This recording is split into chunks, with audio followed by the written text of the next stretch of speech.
Hello my friends, Mystery here, and we are nearly one full month on from the release of this Skitarii.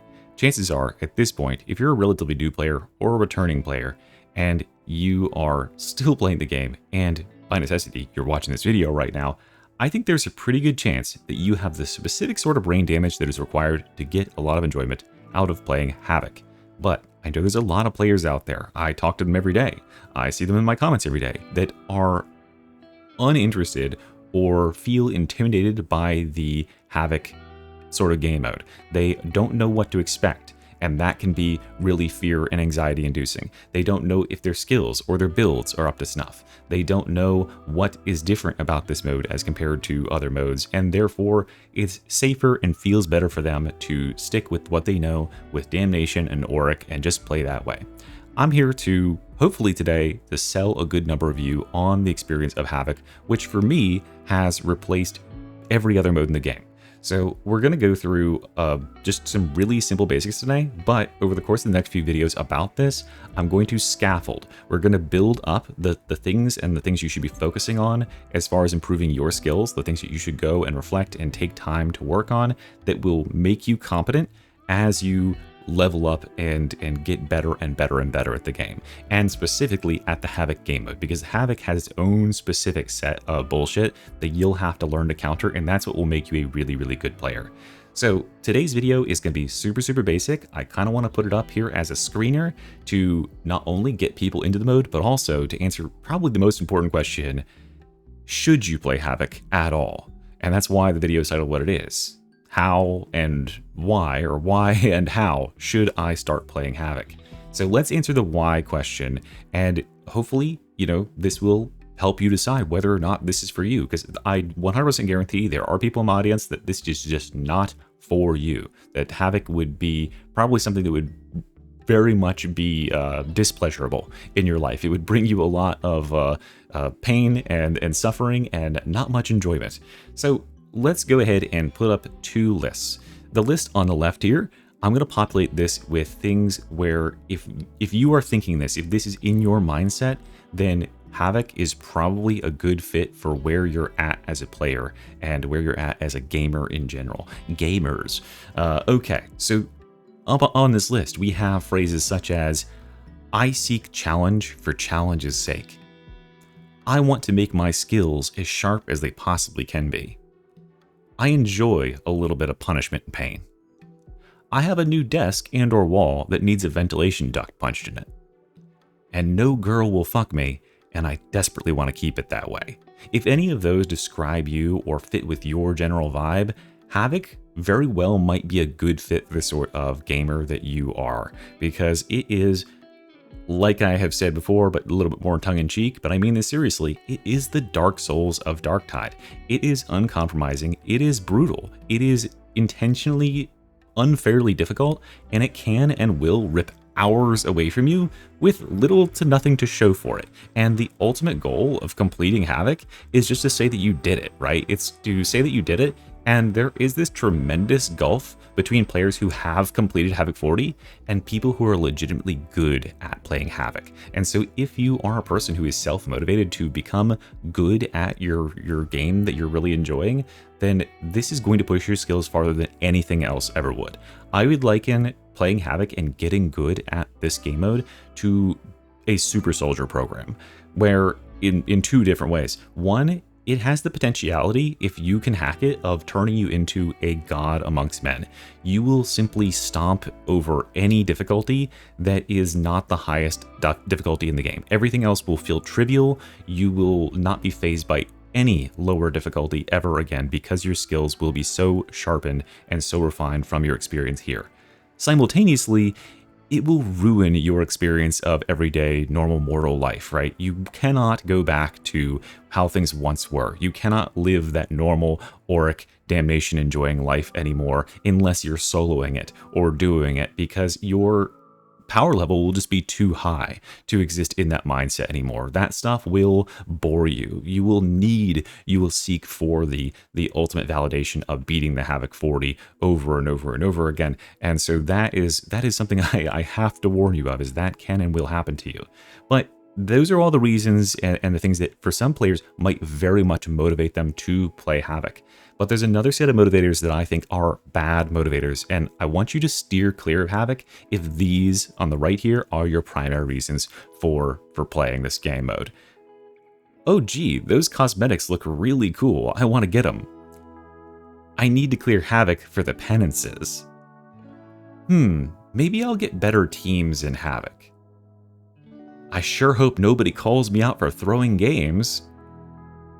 I have a fulfilling life and I feel validated without arbitrary video game accomplishments. If any of those are phrases that you've ever thought or uttered, well then chances are you are interested in playing Havoc for the wrong reasons, or this just would not be a good fit for you. It is simply not worth the grind and the pain and the suffering for you and your teammates to subject yourself to this if you are not a player who has the drive to do this on your own with your own skill. If you're after the fucking penances or you're after the cosmetics, right? So please steer clear for not only your sake, but everyone else's if that's all you're after, right? You can probably get a boost run out of some streamer or whatever, maybe even me at some point if that's all you need, if you just need the pants or something. But otherwise, there's no reason to be doing this grind. It is completely optional, and many players are much more interested in just the casual experience and don't need every single moment to be jam-packed with insano busted action. So that's the preliminary question. That's the filter, hopefully. You have now, based on this, decided whether or not you think this is something you want to undertake. And with that being asked, let's go ahead and shift our focus to the second question. How should you start playing Havoc? So if you are an absolute beginner at Havoc, it doesn't necessarily mean you're an absolute beginner at Darktide, right? There is plenty of players out there who are very much skilled enough to handle a lot of what Havoc has to offer, but they just have not or haven't been tempted to attempt this challenge. But I want to just give you some structure and some ideas of where to look to make certain you're prepared going in.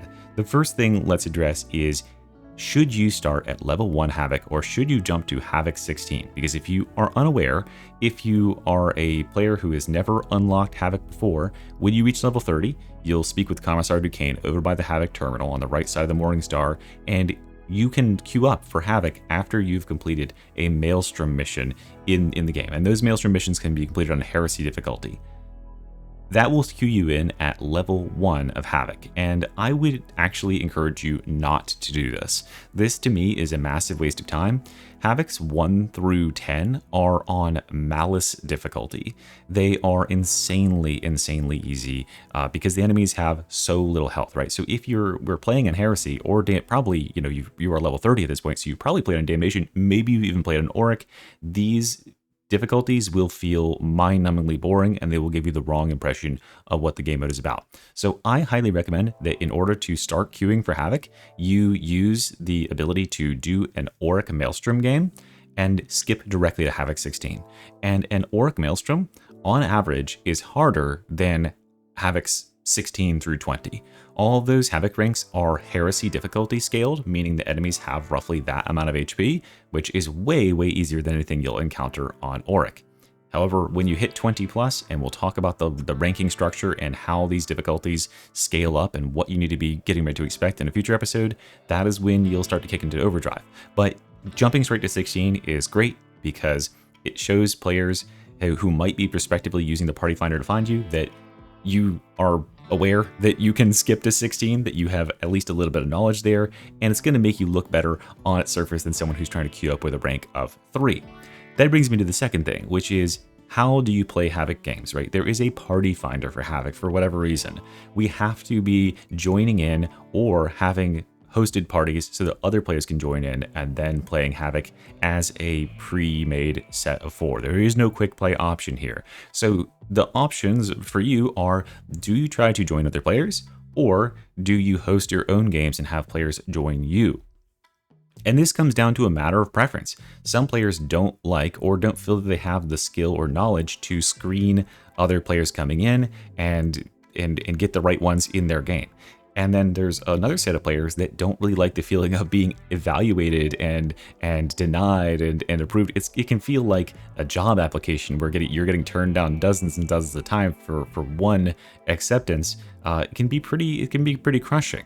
But what I'll say is, if you are attempting to join games, make certain that you have your strongest build on, the build that you intend to play with, and that you are having your fanciest title and fanciest border equipped.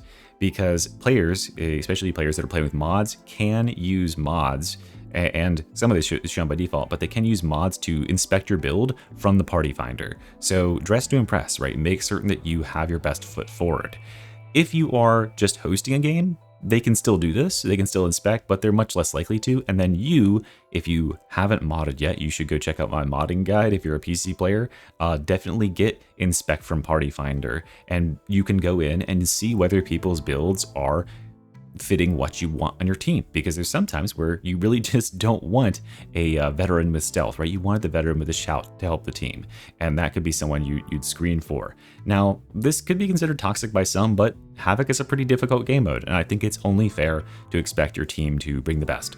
And this is where I'll get on to the third thing I'll say here, which is, if you are playing Havoc, I think the first thing you could do as a service to yourself and to your entire team is get your builds right. You know, you are watching my channel, although there's a lot of people that I play with on streams all the time who are consistent viewers of my channel that for whatever reason are using busted ass builds. They are using builds that aren't even remotely similar to my builds, and they are broken or bad in some way, shape, or form. They're just completely ignoring my advice. I'm not saying you have to copy my advice on every single issue.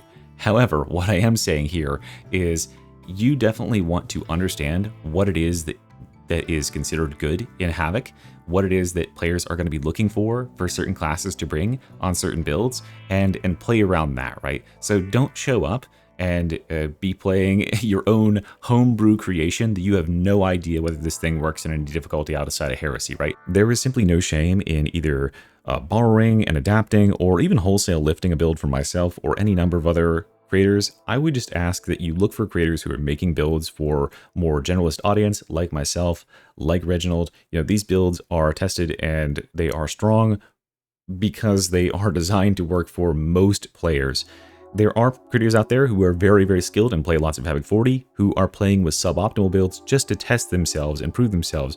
But I firmly believe that you should be going in equipped with the most meta, the most powerful stuff, and then we can wean ourselves off from there. One thing I will say is, if you're looking for builds, if you're looking, you can use mine. That would be great. I'll put a couple builds in the description that I'll talk about in a second here that I would recommend if you're an absolute beginner to this. But one thing I'll say is, make certain that you are seeing gameplay demonstrated in video form, and you're seeing scoreboards to show the efficacy of this build, right? To show it in action and show what it can do. Because otherwise, you're just taking their word for it, and no matter how many words they type or how much they say, don't believe it unless you see it in action. The place I will advise you to not look for builds, and I hate to do this because I like this website for other resources, is Games Lantern.